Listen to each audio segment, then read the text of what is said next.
په پاکستان کرکټ بورډ باندې دا تنقید روان دی چې پاکستان کرکټ بورډ په آئی سی سی چیمپئن ټرافی کې نقصان وکړو ځکه په سټیډیم باندې تقریبا 12 بلین روپۍ ولګولې او د آئی سی سی د طرف 1.2 بلین یا 2 بلین روپۍ پاکستان ته ملو شو وای ډیر غټ نقصان یو کو ډیر چې کم ډیر کسان دی ما دا سو کتل چې ورپسې ویډیوز جوړ کړی دي خو پاکستان هیڅ نقصان نه کړي آئی سی سی نه علاوه سټیډیمونه پاکستان کرکټ بورډ په چیمپئن ټرافی کې د دنیا پیسہ جنریټ کړی دا ډیر زیاته پیسہ ډیر زیاته ریونیو ته ګټلې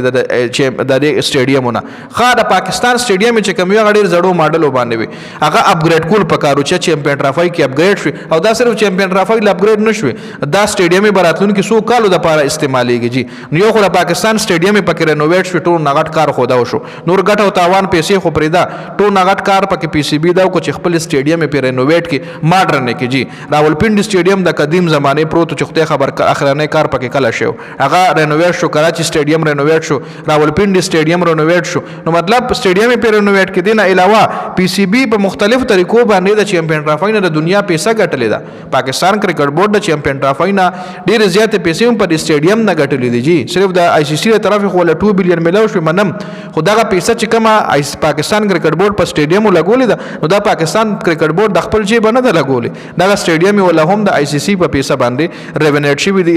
شوی دی دا مطلب کم کار پکې شوی د آئی سی سی په پیسہ باندې شوی دی